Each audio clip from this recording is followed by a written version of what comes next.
हाँ हाँ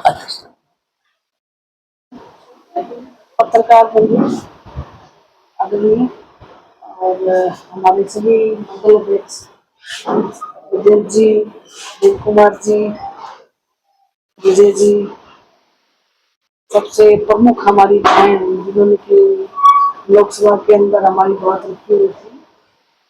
आज मोदी जी जो कि हमारे सर्वोपरि नेता हैं देश के, उन्होंने 11 साल तक जो काम किया वो आज हमारे सामने है।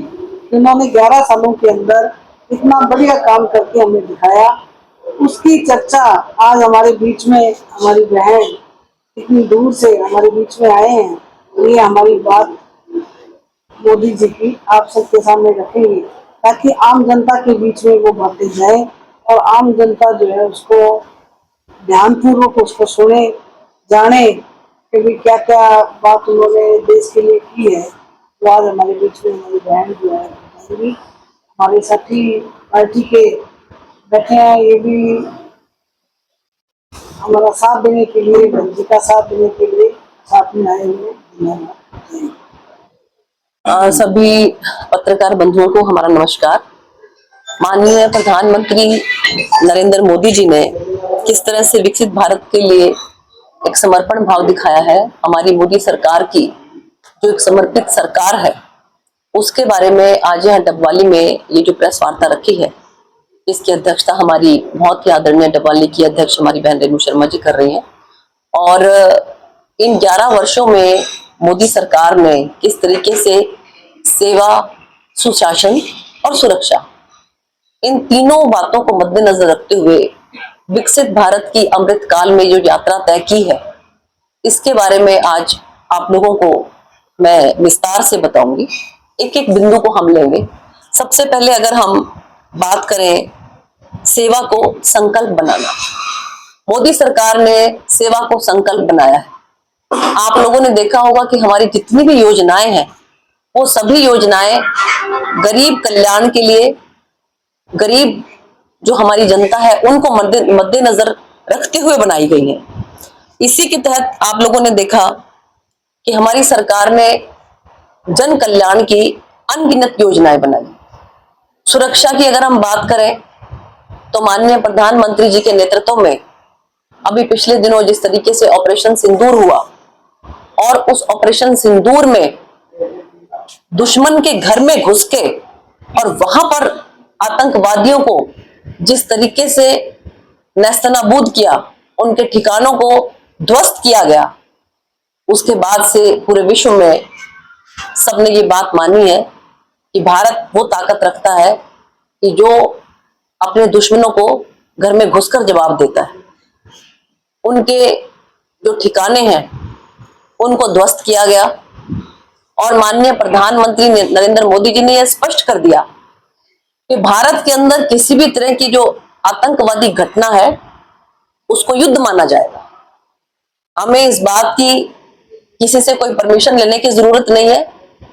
हमें कोई ये इंतजार नहीं रहेगा कि इसके अंदर यूएन क्या कहता है, यूएस क्या कहता है, या कोई भी दूसरा देश क्या कहता है। अगर भारत के अंदर किसी भी तरह की कोई आतंकवादी घटना होगी तो उसको हम लोग युद्ध मानेंगे। और इसके साथ साथ आप लोगों ने देखा होगा कि भारत ने जिस तरीके से जो हमारी रक्षा प्रणाली है उसको स्वावलंबी बनाते हुए अपने देश में ही कितने युद्ध के उपकरण जो है वो बनाने का काम किया। चाहे हम बात करें ब्रह्मोस की, हमारा S-400 मिसाइल डिफेंस सिस्टम की, आकाश मिसाइल की, INS विक्रांत की, तेजस की, इन सब का प्रचंड अटैक हेलीकॉप्टर की, ये सब के सब जो है स्वदेशी तकनीक से निर्मित है। ये पहली बार माननीय प्रधानमंत्री नरेंद्र मोदी जी की सरकार में हुआ।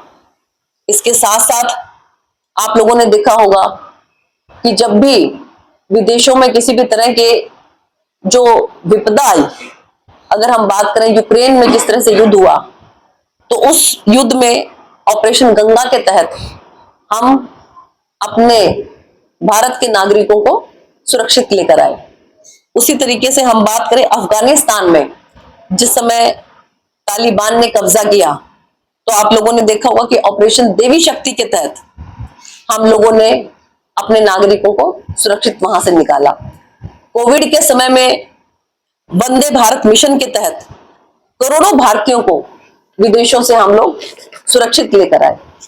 तो ये आप लोगों ने देखा किस तरीके से हम लोगों ने अपनी सुरक्षा को मोदी सरकार के अंदर जो है वो दुरुस्त किया, और कैसे हम अपने नागरिकों को सुरक्षित अपने देश में लेकर आए जब भी उन पर विपदा दूसरे देश पर पड़ी।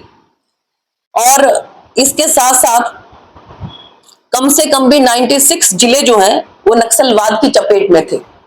हमने अभी पहले बात की बाहरी सुरक्षा की, अब हम बात करते हैं आंतरिक सुरक्षा की, कि नक्सलवाद की चपेट में 96 जिले थे। उसके ऊपर हमारी सरकार ने काबू पाया।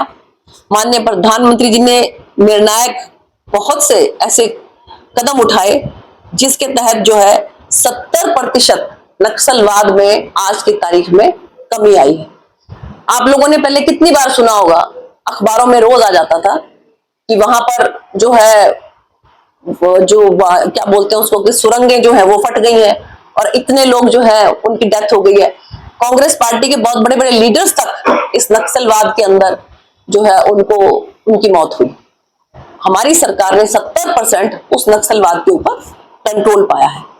और इसके साथ साथ आज की तारीख में विश्व की चौथी बड़ी अर्थव्यवस्था जो है वो भारत है। हम लोगों ने छलांग लगाकर 2014 से पहले हम लोग कहाँ 10वें 11वें स्थान पर थे, हम लोग 7वें पे और उसके बाद 5वें पर, उसके बाद आज की तारीख में पूरे विश्व के अंदर हमारी भारत की अर्थव्यवस्था चौथे नंबर पे है। और अगर हम बात करें आगे कि किस तरीके से हमारी सरकार ने जो इंटरनेट की सुविधा है उसको ध्यान में रखते हुए हमारे मोबाइल यूजर्स जो हैं वो किस तेज गति से बढ़े हैं। यूपीआई की बात करें, हम जो भी सिस्टम है उस सिस्टम को नेट के थ्रू करने की कोशिश हमारी सरकार ने की है। डिजिटल सिस्टम जो है वो चला है, और धीरे धीरे जो एक बिचौलियों की प्रवृत्ति थी, जो एक कैश का फ्लो था, उसको ध्यान में रखते हुए सरकार ने कोशिश की है कि हमारा जो भी ट्रांजैक्शन है वो ट्रांसपेरेंट तरीके से, और इसका हमें फायदा ये भी हुआ कि हमारी सरकार ने, माननीय प्रधानमंत्री नरेंद्र मोदी जी ने उस समय में जनधन योजना जो चलाई थी, तो करोड़ों की संख्या में जो बैंक अकाउंट खुले थे, आज डीबीटी के माध्यम से डायरेक्ट बेनिफिट ट्रांसफर, सीधा पैसा जो है वो सरकार का ऊपर से खातों के अंदर आता है। चाहे हम जो सरकार की तरफ से जो भी योजना है उसके तहत जो पैसा है वो आए, चाहे किसान भाइयों के लिए जो पैसा आता है, जो भी पैसा सरकार पहुंचती है। नहीं तो आप लोगों को याद होगा कि पूर्व के प्रधानमंत्री जी ने एक बार ये कहा था कि सरकार ऊपर से 100 रुपया भेजती है, लेकिन 85 रुपए बीच में पता नहीं कहां चले जाते हैं, सिर्फ 15 रुपए ही नीचे तक पहुंच पाते। तो ये डीबीटी के माध्यम से, डायरेक्ट बेनिफिट ट्रांसफर के माध्यम से हमारी सरकार ने, मोदी सरकार ने सबके खातों में सीधा पैसा पहुंचाने का काम किया। इसके साथ साथ अगर हम बात करें, जेम पोर्टल के माध्यम से भी भ्रष्टाचार को पूरी तरह से समाप्त किया गया।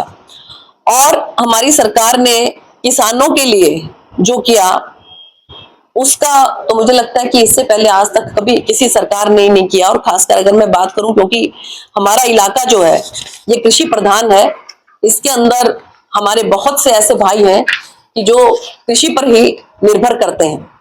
तो 2025-26 में कृषि बजट को 5 गुना तक बढ़ाया गया, और प्रधानमंत्री सम्मान निधि योजना के तहत 11 करोड़ से अधिक किसानों को 3.7 लाख करोड़ रुपया जो है वो उनके खातों में दिया गया। और प्रधानमंत्री बीमा योजना के तहत अब तक 1.75 लाख करोड़ रुपए का अधिक भुगतान जो है हमारे किसान भाइयों को किया जा चुका है। तो ये हमारे किसान भाइयों को, खासकर मैं इस बात को और ज्यादा तवज्जो इसलिए देना चाहती हूँ क्योंकि सिरसा, अगर हम जिले की बात करें तो यहाँ पर पूरे हरियाणा में सबसे ज्यादा लाभ अगर किसान भाइयों को हुआ है तो वो सिरसा जिले के अंदर हुआ है। इसमें डबवाली, कालांवाली और आसपास के भी सभी गांव आएंगे। और अगर हम बात करें, 81 करोड़ लोगों को मुफ्त 5 किलो का अन्न जो है वो हमारी सरकार की तरफ से दिया गया है। 15 करोड़ से अधिक घरों में नल से जल पहुंचाया गया है। 4 करोड़ से अधिक पक्के घर जो हैं वो बनाए गए हैं आम जनमानस के लिए। 12 करोड़ से अधिक शौचालय बनाए गए हैं। हमारी महिलाएं, हमारी बेटियां, हमारी बहनें, उनको इज्जत घर बख्शे गए हैं। 12 करोड़, आप अंदाजा लगा के देखिए कि ये 12 करोड़ शौचालय बनने से पहले क्या हालात जो हैं वो हमारी माताओं बहनों के साथ थे कि वो सुरक्षित सही तरीके से जो है वो शौच के लिए भी नहीं जा सकती थी। तो ये सुशासन है माननीय प्रधानमंत्री नरेंद्र मोदी जी के नेतृत्व में। इसके साथ साथ हमारी सरकार ने इंफ्रा निर्माण की जो एक रफ्तार पकड़ी है, उसका भी आप सब लोग अंदाजा लगा सकते हो, उसकी एक वानगी भी आप देख सकते हो। चिनाव ब्रिज, जिसका हाल ही में माननीय प्रधानमंत्री जी ने उद्घाटन किया, विश्व का सबसे ऊंचा रेलवे ब्रिज है। अगर आप लोगों को भी इसके बारे में मुझे मालूम नहीं कि पता है कि नहीं था, लेकिन चिनाब रेलवे ब्रिज जो है दुनिया का सबसे ऊंचा रेलवे ब्रिज हमारे भारत में बना है, माननीय प्रधानमंत्री नरेंद्र मोदी जी की सरकार में बना है। और इसके साथ साथ 7600 करोड़ रुपए के निवेश के साथ व्यापार और समुद्री बुनियादी ढांचे को बढ़ावा देने का लक्ष्य हमारा है।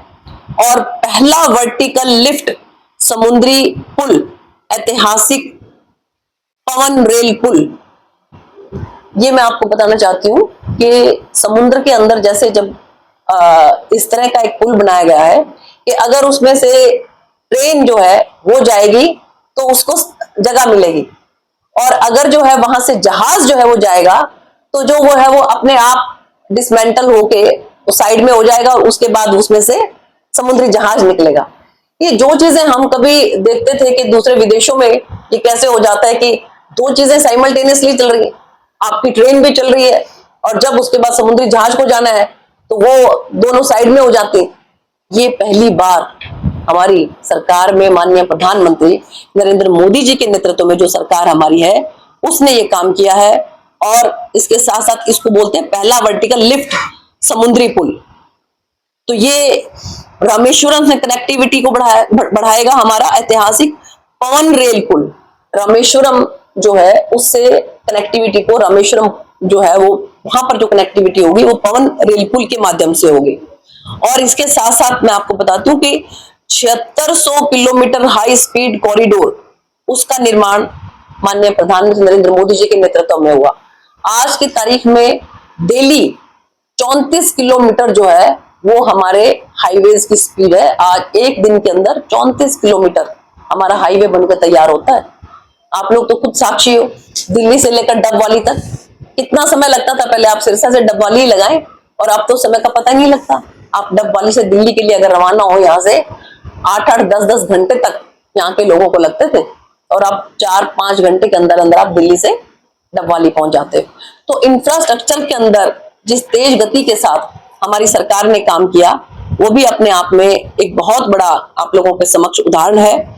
इसके साथ साथ माननीय मोदी जी की सोच ये भी है कि हम लोग विकास तो करेंगे लेकिन साथ साथ पर्यावरण का भी ध्यान रखेंगे। COP21 के अंदर बहुत से निर्णय लिए गए थे एनवायरनमेंट को लेके, और उनका जो लक्ष्य रखा गया था, तो आप देखिए कि 9 वर्ष से पहले ही भारत ने उस लक्ष्य को पूरा कर दिया। हमारा चारों तरफ आपने देखा होगा, चाहे हम सौर ऊर्जा की बात करें, चारों तरफ जो है सरकार की ये कोशिश रहती है कि आप सोलर सिस्टम को मैक्सिमम यूटिलाइज करें, जो हमारा सन है उसके एनर्जी को मैक्सिमम यूटिलाइज करें।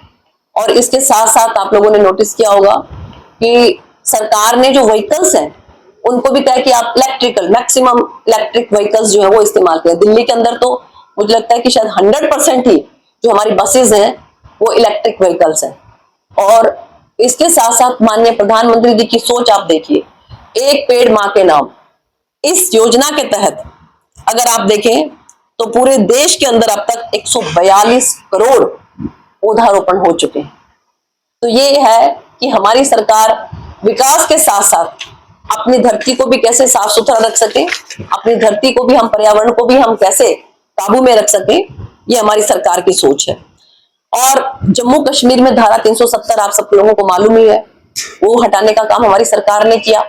इसके साथ साथ विश्व स्तरीय काशी विश्वनाथ कॉरिडोर, महाकाल परियोजना, श्री राम मंदिर, ये सब जो है किसी समय में एक सपना होते थे। हम सब लोगों की आंखों के सामने ये सब की सब परियोजनाएं जो हैं वो पूरी हुई हैं। और मैं तो खुद साक्षी रही हूं, नारी शक्ति वंदन अधिनियम, इसके तहत जो है 17वीं लोकसभा के अंदर जो ये बिल पास हुआ, उस बिल के तहत 33% आने वाले समय में विधानसभा में भी और लोकसभा में भी महिलाओं के लिए आरक्षण रहेगा। महिलाओं के लिए जो है वो सीटें फिक्स रहेंगी। तो ये भी एक इतना लॉन्ग अवेटेड बिल जो है, जो कोई सरकार पूरा नहीं कर सकी, वो माननीय प्रधानमंत्री नरेंद्र मोदी जी के नेतृत्व में 17वीं लोकसभा के अंदर वो बिल पास हुआ। और आने वाले समय में महिलाओं को जबरदस्त तरीके से प्रतिनिधित्व मिलेगा और उनको जो है वो लीडरशिप मिलेगी। इस योजना के तहत 33% विधानसभा में भी और लोकसभा में भी। और इसके साथ साथ अगर हम बात करें, 3 करोड़ लखपति दीदी बनाने का लक्ष्य जो है वो हमारी सरकार ने तय किया है और जिसमें हम लोग शनय शनय आगे बढ़ रहे हैं। और महिलाओं को सेना में जो एक परमानेंट कमीशन मिला, उसके तहत आप लोगों ने देखा होगा कि ऑपरेशन सिंदूर के अंदर भी हमारी जो 2 महिलाएं हैं, उन्होंने, चाहे हम कुरैशी जी की बात करें, व्योमिका सिंह जी की बात करें, दोनों ने किस प्रकार लीड लेकर जो है उस ऑपरेशन के बारे में प्रेस कॉन्फ्रेंस की, आप सब लोगों को समय समय पर सब चीजों के बारे में अवगत कराया। और आज की तारीख में नई शिक्षा नीति 2020 के माध्यम से बहुत बड़ा बदलाव जो है वो हमारे स्टूडेंट्स, वो हमारी आम जनता महसूस करती है। कोई समय था कि अगर आपने एक सब्जेक्ट ले लिया तो अगर आप उसमें जब तक डिग्री पूरी नहीं कर लेते तब तक आप कुछ और नहीं कर सकते थे। और अगर किसी भी कारणवश बीच में वो छूट गया तब तो बहुत ही दिक्कत हो जाती थी कि वो डिग्री मान्य नहीं मानी जाती थी। सरकार की इस नई शिक्षा नीति के तहत आप एक डिसिप्लिन के साथ साथ दूसरे डिसिप्लिन में भी अगर डिग्री चाहे तो कर सकते हैं। अगर बीच में खुदा न खास्ता कोई ऐसी बात हो जाती है, कोई अनहोनी हो जाती है, 1 साल के बाद आपको ये लगता है कि अभी आप आगे अपनी स्टडीज पूरी नहीं कर सकते हो, तो वो आपका वेस्ट नहीं होगा। आप 2 साल के बाद, 3 साल के बाद जब भी आप कंटिन्यू करोगे अपनी स्टडीज, तो जो आपने पहले किया है उसका भी आपको क्रेडिट मिलेगा। ये सरकार की नई शिक्षा नीति। और इसके तहत इसके साथ साथ हमारी सरकार में आप ये देखिए, जो एम्स थे आज उनकी संख्या बढ़कर 23 हो। हमारे हरियाणा के अंदर भी जो है वो बारसा के अंदर आप लोगों को मालूम होगा कि वहां पर कैंसर का खासकर जो है वो एम्स का सेंटर खुला गया है। और 8 नए IIM, Indian institute of management, जो पहले सबसे फेमस जो अहमदाबाद में होता था, 8 नए IIM जो है हमारे स्टूडेंट्स के लिए, बच्चों के लिए, ताकि वो मैनेजमेंट में स्टडीज कर सके, उनको मिला है। 7 नए IIT मिले। और हम तो बल्कि माननीय कल मुख्यमंत्री जी आए थे और बहुत बड़ा आयोजन कबीर जयंती समारोह का सिरसा की धरती पर था। और वहां पर भी हमने माननीय मुख्यमंत्री जी से भी आग्रह किया, और जब सांसद के तौर पर संसद में मुझे बोलने का मौका मिलता था तब भी हमने उनको आग्रह किया कि हमारे सिरसा के अंदर भी अगर कोई IIT आती है तो यहाँ पर हमारे बच्चों को, स्टूडेंट्स को उसका बहुत लाभ मिलेगा। और हमारे स्टूडेंट्स, जो हमारे जो बच्चे हैं, वो नशे से दूर होंगे और पढ़ाई की तरफ, शिक्षा की तरफ ज्यादा ध्यान करेंगे। और आप लोगों ने देखा होगा, मैं बहुत धन्यवाद करना चाहती हूँ माननीय मुख्यमंत्री जी का, कि कल जो घोषणाएं उन्होंने की, जिसमें डबवाली के अंदर 10 से इंक्रीज करके 30 बेड का जो हमारा डी एडिक्शन सेंटर है उसके लिए उन्होंने कहा। और जो सर साई नाथ जी के नाम से मेडिकल कॉलेज सिरसा के अंदर, उसमें 100 बेड का जो है वो डी एडिक्शन सेंटर, ताकि हमारे जो बच्चे हैं जो इस गिरफ्त में आ चुके हैं वो इससे दूर हो सके। हमारा डबवाली नया जिला बना है, और जब से नया जिला बना है तो ये बहुत तेज गति से रफ्तार पकड़ रहा है। रेलवे की भी अगर बात करें, पिछले दिनों मुझे भी सौभाग्य प्राप्त हुआ, माननीय प्रधानमंत्री जी ने 103 जो नए जो रेलवे स्टेशन है उनका उन्होंने जो उनकी जो कायाकल्प जो उनकी हुई, उसी के अंदर डबवाली भी आया था। और आप अब जाकर देखिए कि डबवाली का रेलवे स्टेशन जो है वो पहले वाले रेलवे स्टेशन से, अगर आपके पास उसकी तस्वीर हो और अब का जो रेलवे स्टेशन है, तो उसमें दिन रात का अंतर आप महसूस करेंगे। हमारे महामहिम गवर्नर साहब, जिनका क्या जन्मदिन भी है, आपके माध्यम से उनको मैं जन्मदिन की बहुत बहुत शुभकामनाएं भी देती हूँ। और वो उसके उद्घाटन के लिए आए थे और मुझे भी शिरकत करने का मौका मिला था। तो इस जिले में किस तरीके से एक नए रेलवे स्टेशन का जो बदला हुआ स्वरूप है, उसका भी जो है हमें सौभाग्य प्राप्त हुआ। और इन सब बातों को ध्यान में रखते हुए आप लोग अंदाजा लगा सकते हैं कि हमारी सरकार ने सेवा, जिसमें सभी गरीब लोगों के लिए जो जन कल्याणकारी योजनाएं हैं उनको बढ़ाने का काम किया। इसके साथ साथ सुरक्षा, जिसमें मैंने ऑपरेशन सिंदूर की बात की, और अगर हम इंटरनल आंतरिक सिक्योरिटी की बात करें तो नक्सलवाद को खत्म करने का काम किया, आतंकवाद को खत्म करने का काम किया। उसकी बात करें तो वो सुरक्षा में, और सुशासन के तहत किस तरीके से हमारी सरकार ने जो है वो एक से बढ़कर एक काम किए, संस्कृति को आगे बढ़ाने के काम किए, कॉरिडोर्स बनाए। इन सब बातों को ध्यान में रखते हुए मुझे लगता है कि एक विकसित भारत की तरफ ले जाने की माननीय प्रधानमंत्री की जो सोच है कि हम लोग 2047 तक अपने देश को डेवलप कंट्री बना देंगे, विकसित भारत बना देंगे, उसकी तरफ हम बहुत तेज गति के साथ बढ़ रहे हैं।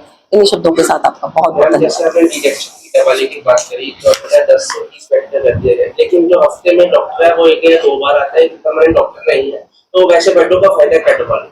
नहीं, आप जो भी यहाँ की समस्या है ना, तो आप बिल्कुल चिंता ना करें, क्योंकि अब ये जिला बन चुका है तो इसका उसके हिसाब से ही, और बल्कि जहां तक मेरी नॉलेज में आया है, हो सकता है कि अभी तक तो ये हमारे संगठन की दृष्टि से जिला बना था और पुलिस की दृष्टि से जिला बना था, लेकिन सरकारी तौर पर जो है वो उस तरीके से भी ये जिला बने, ये भी हमारी कोशिश रहेगी। माननीय मुख्यमंत्री जी को हम ये बात रखेंगे, तो उस तरह से एडमिनिस्ट्रेशन के अंदर जो भी रिक्वायरमेंट होगी उन सबको फुलफिल किया जाए। मसला ये नशा छुड़ाना तो अच्छी बात है, लेकिन जो उनसे 5-4 महीने बाद वापस उसी घर में चले जाते हैं, फिर उनको ITI या किसी तरह का रोजगार का ढंग सिखाया जाए, उनको बात तो वो उनकी सोच तो बदला जाए, ये बड़ी बात है। यदि मुझे नहीं पता कि आपकी पॉलिसी में क्या है, वो डी-एडिक्शन सेंटर में क्या क्या है, वहाँ पर उनके लिए रोजगार के लिए उनकी सोच बदलने को काम सिखाया जाए, या किसी न किसी खेती में जैसे भी हो, कोई बड़ी जरूरत वो है। देखिए इसमें ना दो तरह के सेंटर्स होते हैं, एक होता है डी एडिक्शन सेंटर, एक होता है रिहैबिलिटेशन सेंटर। जो डी एडिक्शन सेंटर है उसके अंदर तो जो बच्चा एडिक्ट है उसमें धीरे धीरे करके, बहुत मेहनत करके उससे वो नशा छुड़वाने की कोशिश की जाती है।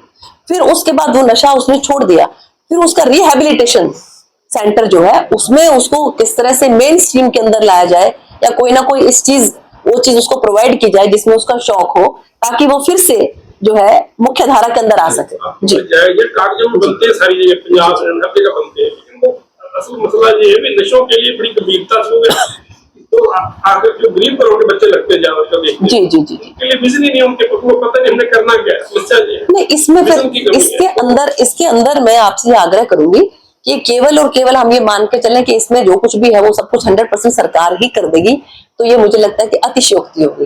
जब तक इसके अंदर समाज, जब तक इसके अंदर संस्थाएं, और जब तक इसके अंदर मीडिया भी, हम सब लोग मिलकर जो है इस राक्षस से लड़ाई नहीं करेंगे तो इसे पार पाना बहुत मुश्किल है। मैडम, जब तक 81 करोड़ लोगों को अनाज दिया जाएगा मुफ्त, तब तक यही हालात रहेगा, सीधी सी बात होगी। जब तक उनको के माध्यम से स्किल की हमारे अंदर, हमारे फरीदाबाद के अंदर विश्वकर्मा जी के नाम से स्किल की पूरी यूनिवर्सिटी, क्योंकि इतनी दूर जाकर सीखना, मेहनत करना, मुझे लगता है ये भी जब तक हम लोग बच्चों को इस चीज के संस्कार नहीं देंगे, इस चीज की शिक्षा नहीं देंगे, तो तब तक जो है उनका बढ़ना बहुत मुश्किल है। आप उनको धक्का लगा के वहां तक पहुंचा सकते हो, लेकिन मेहनत तो बच्चे को खुद करनी पड़ेगी ना। तो ये कब हो पाएगा कि जब माँ बाप भी और सोसाइटी भी उसको मेहनत करना सिखाएंगे, उसको बताएंगे कि बच्चे आप अगर मेहनत करोगे ना तो तब भी सफल हो पाओगे। मैं खुद लेकर गई हूँ प्लास्टिक के वहां पर, कितने मैंने यहाँ से नाम बच्चों के भेजे, तो जहां पर आप देखिए कि सीखने के लिए भी पैसे मिलते हैं, लेकिन पैसे जो है अभी शुरू में तो बिल्कुल थोड़े ही मिलते हैं। हाँ, वहाँ खाने पीने का, रहने का बच्चों का अरेंजमेंट है, और उसके बाद उसके ऊपर थोड़ा सा पैसा भी मिलता है, लेकिन फिर भी कुछ बच्चे करते हैं, कुछ भाग आते हैं। तो ये हम सब मिलकर ही अगर कोशिश करेंगे तो बात बनता है। ये मैंने IIT की बात की है। हाँ जी, तो IIT सिरसा जिला में आपने बताया यहाँ मिल रही है, तो डबल में तो सिरसा जिला में आता है एक बार। तो पहले मेडिकल कॉलेज भी यहाँ ना होता खुलने लगे, वो यहाँ नहीं खुल पाया। फिर बड़ा लेवल जाने की बात थी, वो भी डबल को नहीं मिलता है। डबल में तो अब तक कुछ नहीं बोला। अब IIT की बात हो रही है तो डबल में लोग मांग करते हैं कि IIT यहाँ खुल जाए, सिरसा जिला ही है, जिला में खुल कहीं भी नहीं। मतलब आपने इतनी जल्दी अपने आप को सिरसा से बिल्कुल काट लिया कि अब आपको ये लगता है कि सिरसा में अगर कोई चीज है, IIT या एम्स जो होते हैं ना जी, वो बहुत दूर दूर तक असर करते हैं। उसमें आप सिर्फ एक जिले की बात कर रहे हो, ये तो कई राज्यों के बच्चों को जो है अपनी तरफ अट्रैक्ट करते हैं। आप उसमें कह रहे हो कि अगर सिरसा में कर दिया तो डबवाली से दूर हो जाएगा, तो मुझे लगता है कि ये तो यहाँ भी यहाँ भी करेंगे, यहाँ भी करेंगे, यहाँ भी करेंगे। जी जी आपकी बात को इसलिए कहते हैं जैसे अब तारे पाइल वहां पे है, हाँ जी तो वहां तो क्या हुआ जब ये पुल बनना था ना ये, हाँ जी तो केबीसी की आपकी तरफ press conference zero double import कब बढ़ेगा, 1.5 साल में बढ़ेगा। तो कहते हैं क्यों तुमने कहते जीरो से हाथ से शुरू होती है। तो मैंने कहा सर जीरो तो यहाँ से डबल शुरू होती है, 315 150 पे आ गया। तो कहते कैसे जीरो को डबल ही ले आओ, यहाँ शुरू हो जाएगा। तो जीरो तो यहाँ शुरू होती है, डबल तो हमेशा हम इसलिए मांग रहे हैं मैडम, यहाँ पे कोई विजन सीधी सी बात है, ग्रामीण एरिया है। हम आप लोगों से उम्मीद करते हैं सरकार के नुमाइंदे हैं ना, हम आपके विरोधी, हम एक टीम वर्क है, हम आप करते हैं हम छापते हैं, यही बात है। तो मसला ये है कि यहाँ की जो अब जमीनों के रेट थोड़े से बढ़ गए, वो किस लिए बढ़े, वो किसी अच्छे काम के लिए नहीं बढ़े, चंद प्रॉपर्टी डीलर ने बढ़ा दिया, करोड़ का 1 एकड़ किला हो गया। उसका फायदा कि आम आदमी तो घर में नहीं खरीद सकता, प्रॉपर्टी के भाव चढ़ रहे हैं, लेकिन लोगों के लिए तो रोजगार नहीं है, खरीदेगा कैसे? देखिए आप लोगों के लिए ये सिरसा ठीक है, वहाँ सिरसा का बड़ा नाम है, वहाँ के जो पोलिटिकल सिस्टम है वो सारा को मतलब मिला जुला वो सारा को खिचड़ी है, सारी पार्टियों बढ़ेगी है, बस तो जहाँ नहीं कहने बड़ी बात होती तो मसला क्या है, वहाँ बड़े इकट्ठे हो जाते हैं। हमारे बड़े देव कुमार जी है, ये भी जनरल सादा सिस्टम बड़े हैं, और मैडम है वो भी जरा, तो आप लोगों की कृपा दृष्टि हो जाए तो शहर का विकास हो जाएगा। ये बहुत एरिया है, डबड़ी सरकारें दी है, अपने समय का नाम है डबड़ी का। देखिए आप एक बात चिंता ना करो, आप डबड़ी सुन के देखना, आप बड़ी मीठी